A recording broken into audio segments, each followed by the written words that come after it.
Aesthetically tactical, functionally impractical, and a lesson in when to throw in the towel and let the Germans make the guns. Hi, Six Snipes here, and I have to confess I was debating you guys. That also wraps up the third season of Gun Guide. There are now 15 episodes of this, and I've covered all of the advisor guns.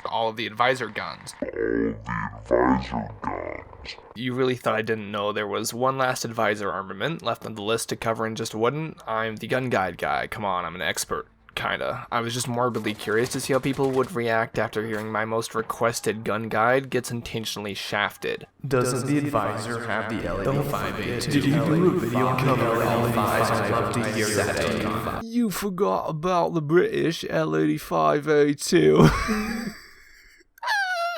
Okay guys, I'll stop now, I promise. Memes aside, well, I'd like to put memes aside, but seeing as I'm covering this rifle today, I guess that's not going to be an option. Today, taking a look at the comically berated L85A2, I'm Six Snipes, and you're all watching Gun Guide. Historically speaking, I didn't know much about the L85 or else the SA-80 platform until making this video. The only aspect of the weapon I've been aware of is plenty of testimonies of just how bad it is. Clunky, uncomfortable, and liable to malfunctions or misfeeds according to various sources was actually only the tip of the iceberg as it turns out. More research shows that the attempt on weapons manufacturer Royal Ordnance's part to produce a diverse and lethal supplement to the armed forces of the Queen went less than well. Though I'm not sure what you'd expect when they have a unicorn in their logo. Everything from a busted bipod to plastic furniture melting when exposed to bug spray. This gun was a disaster from the start, and having gone through several decades of development hell since the late 70s, the British gave up and just asked German weapons manufacturer Heckler & Koch to contract the rebuilding of their service rifles entirely. Evidently, the A2 model produced by H&K performs much better, but I have yet to hear anyone sing its praises, though I hear the A3 model is somewhere down the pipeline, so who knows. After all, there's some other modern weapons with less than perfect debuts. Thankfully, video games almost never portray the malfunction-prone aspects of weapons like these, so if it looks cool, then sure, why not? I can't tell you how many times I've seen this gun in games like Battlefield, Siege, and countless others where sure, it's there, but it's definitely not anywhere close to the meta.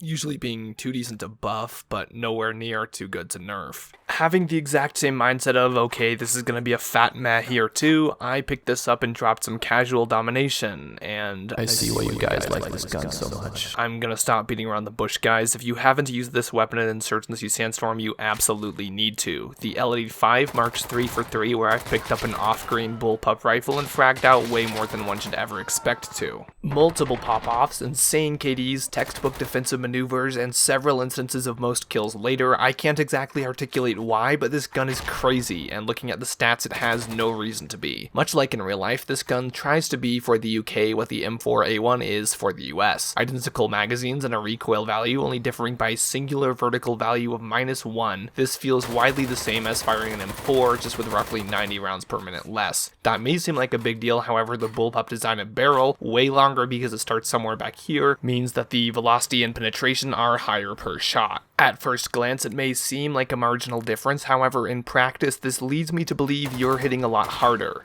Testing the suspicion, I consulted the damage charts, and yes, it's marginally more effective, putting down armored targets with 1 bullet less from a distance, but keep in mind that not every target is walking into engagement full health to begin with, so there's plenty of instances where this could take play. The penetration is also a mad bonus. The M4A1's already great values are consistently matched and topped everywhere I tried it. Now, unlike most bullpups, the barrel length is actually massive on this thing, so suppressors are kinda a no-no, especially when I find it to be far too effective in close quarters to snub it like that. Tight corridors and secluded buildings are incredibly doable, especially given thrown ordnance like grenades to clear your path first. Meanwhile, long ranges are nothing at all, especially given the special built and unique SUSAT optic only available to this rifle alone, featuring an iron sight on top, meaning you'll be able to toggle to close quarters competence as of the new Operation Cold Blood expansion coming next week. Much like every other rifle as of late, the range here seems unlimited, except with that higher velocity, you'll probably be leading your shots less and killing more efficiently at the uber long ranges. A bipod and scope let me roleplay with a discount L86 light support gunner weapon, though in the future editions I'd really like to see either that actual weapon being given to the gunner class or a straight up barrel conversion kit for this thing. Advisors are known to fill 4 classes anyways. Until then it's close enough, and the ranges I scored kills from were truly incredible.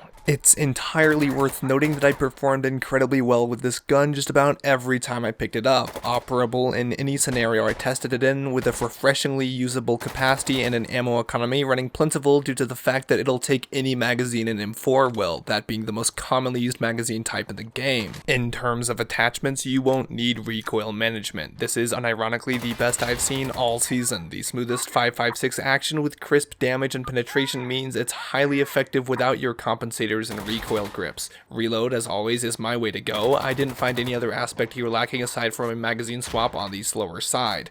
It's great to use with any magnification optic while you're at it. Slow and steady, locked and ready. This baby is more than amply equipped to tackle hostile forces in any terrain you take it to, so much so that it's probably the best representation of what this thing was supposed to do in real life.